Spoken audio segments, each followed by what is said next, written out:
I'm very glad to see, as part of the introduction to this conference, about the Open and Distance Learning Act in the last year. It's really a success and is an important development to having laws in the Philippines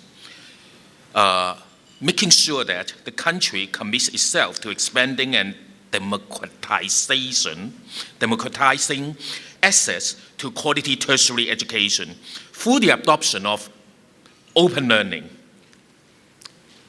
basically educational philosophy, as Patricia just mentioned, and also the use of distance learning to deliver quality higher education. So it is really a success. Coming to my part, I'm supposed to talk about the status and the development challenges. I'd like to divide my part into 4 sections. I'll firstly talk about some relevant facts about Asia. I'm also representing the Asian Association of Open Universities, which has 60 university members. So I'll be talking about this in our member institutions. The member institution represents our status in this part of the world. As for what we are doing, I'll make use of some examples from the conference papers last year in our grand event, the annual conference last year. And I'll conclude with some strengths and opportunities that we should pay attention to. Some basic facts about the population. So, we are the future, right? Asia is the future in terms of population, in terms of growth and development. But that is also challenge, a great challenge to us for higher education. How can we cater for the great need in view of the exponential growth? Some more figures. We have been talking about online learning. How about internet penetration? In this part of the world, still a lot to work on. We are not yet very advanced. In Asia and Pacific, compared with many parts of the world, we are not doing very well. We still need to work hard in terms of online, internet penetration, the adoption of online technology, using online technology in our education. Let's have a look at the countries that are having high number of internet users. You can see that the Philippines is one of the strong countries. And in a way, it is close to the population size. But we see the importance of the Philippines here. Let's look at it from another angle, about penetration. The Philippines is on the top right-hand side. So you have a 43% penetration rate now. Now, compared with other parts of Asia, it's not bad, but and we see that the country puts emphasis on this. How about literacy rate? Already quite high. Compared with many other parts of Asia, you are doing quite well. And of course, there are areas that you'd like to work more on. Now, with this basic information in mind, about Asia in general, about the area to work on, let's have a look at our member institutions.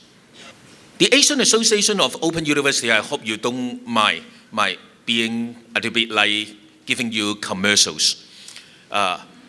It is an important organization in the sense that it is bringing open universities in this part of the world together. With joint efforts, we develop each other, and we help each other to identify areas that we can do well. And this is why we organize various kind of activities for these purposes. We were founded in 1987. We have 43 open universities as full members. We also have associate members. For our associate members, they are either not in Asia or they have conventional education as the key part of their operations. So as distance learning is not their major operation, so they can't be full members.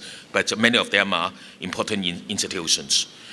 Through our work together, we wish to widen educational opportunities, improve the quality of our institutions. We promote education especially.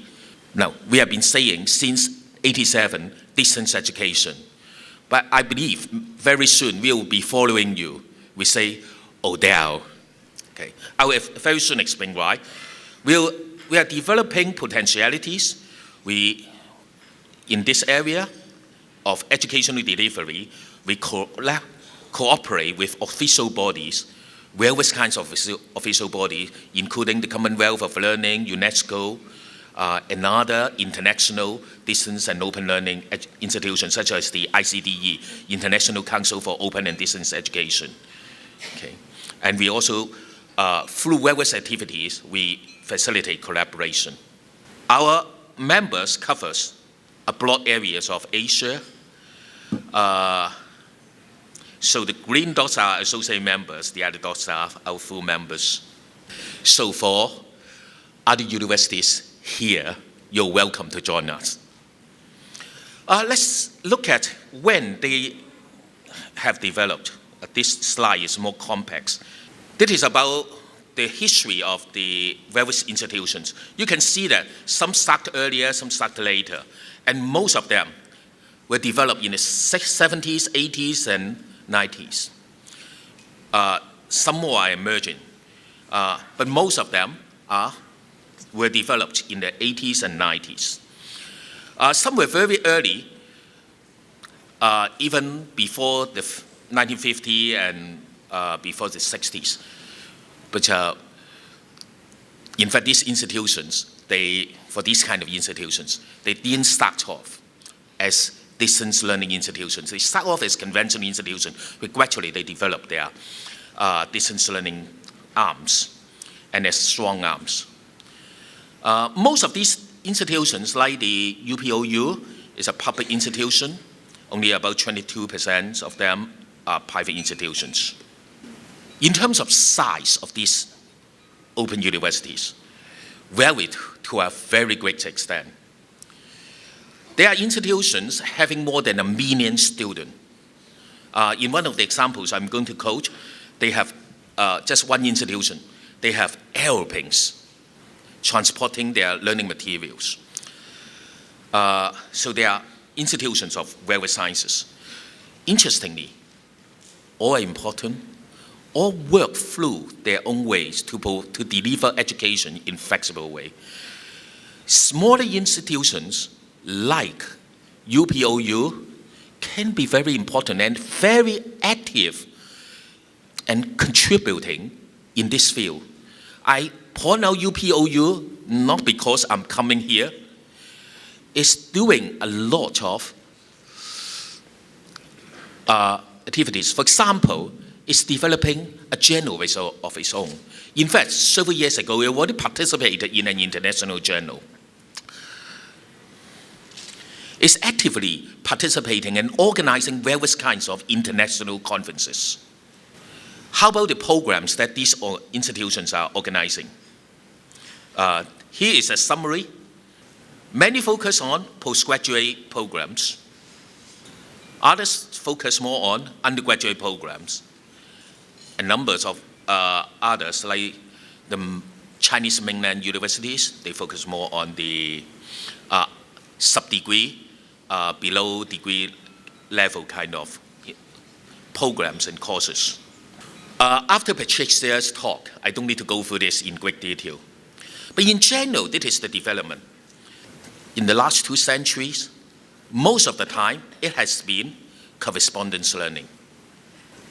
And that is already a use of technology, modern technology, for delivering education. In about the 60s, new types of technology grows, like television, radio.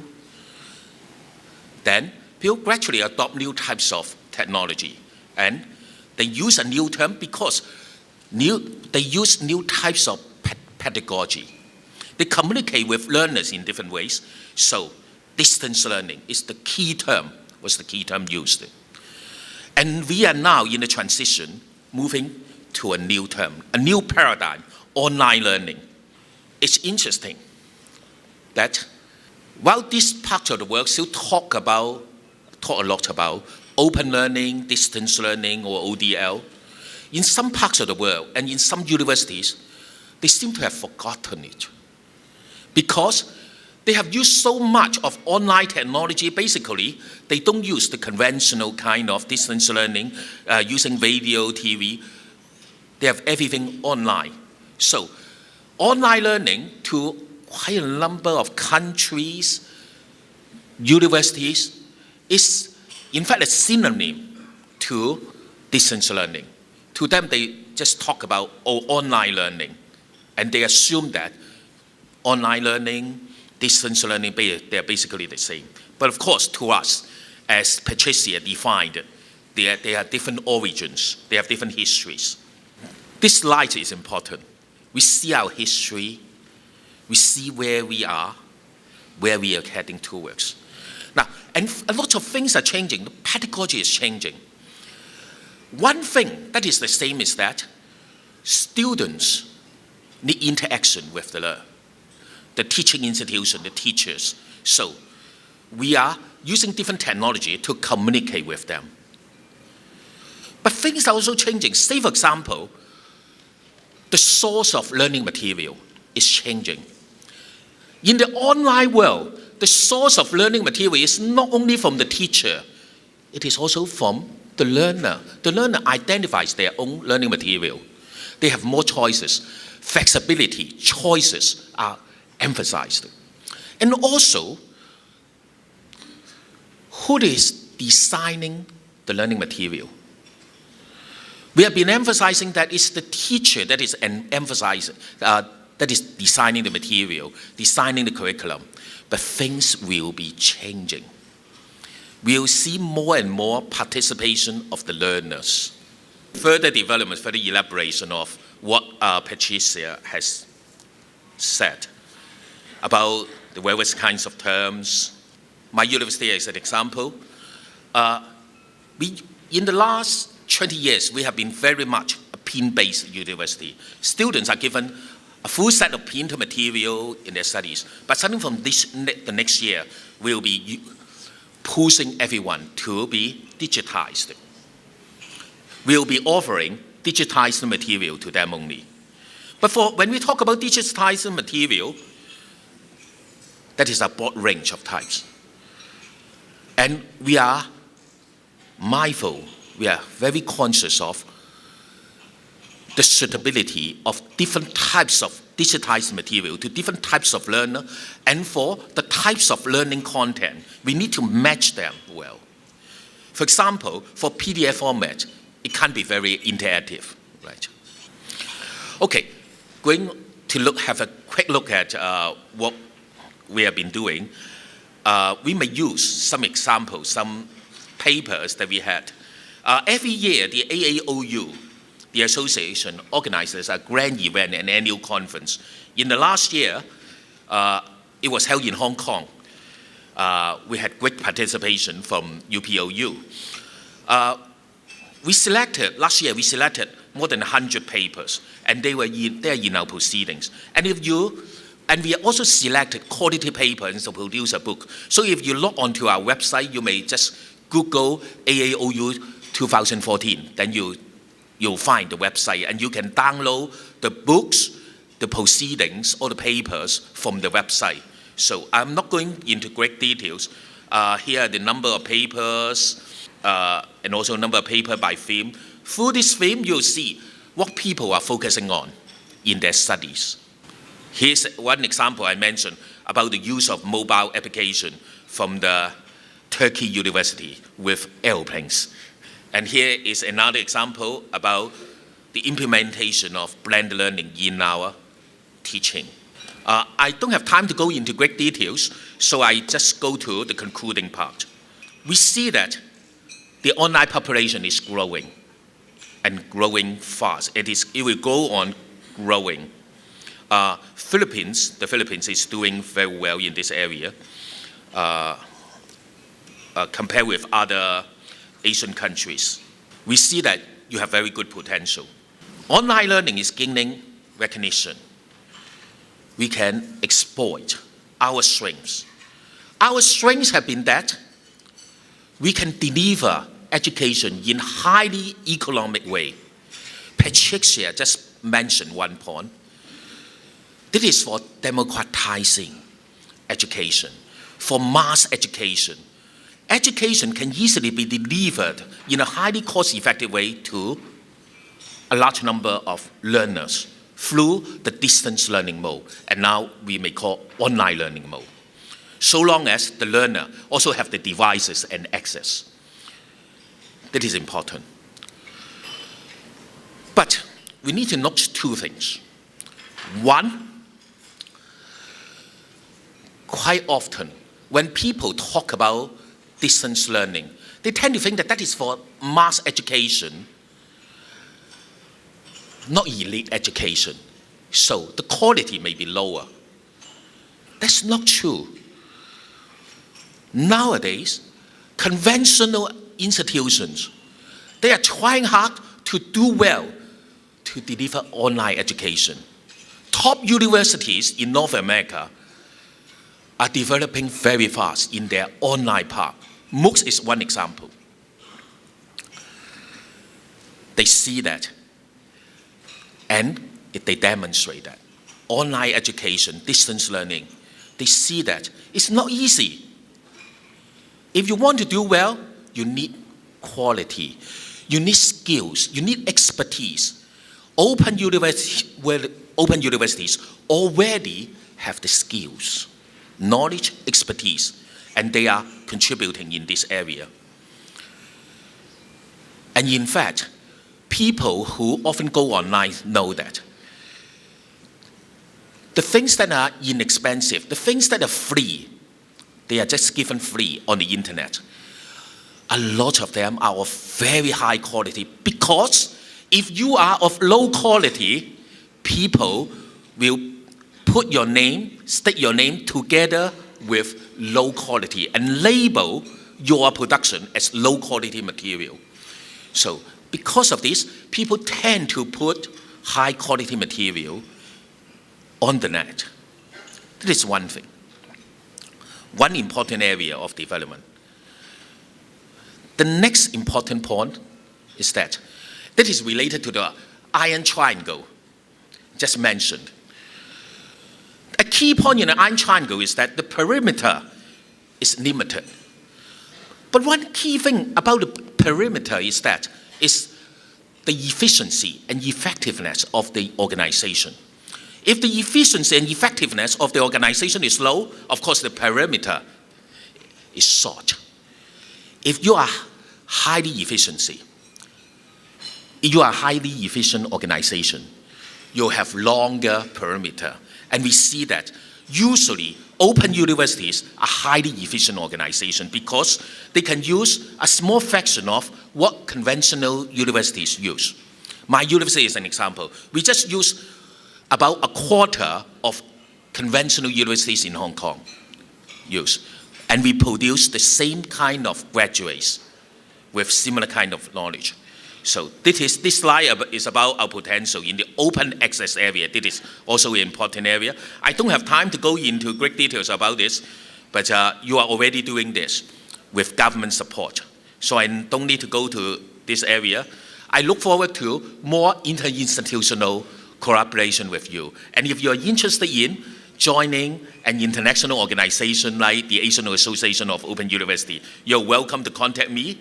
I look forward to this. I'm sure that with our hands together and heads together, will be able to make the best use of online channels, utilize open access resources, and will be able to do well in Odell. Let's work together and do well in Odell. Thank you very much.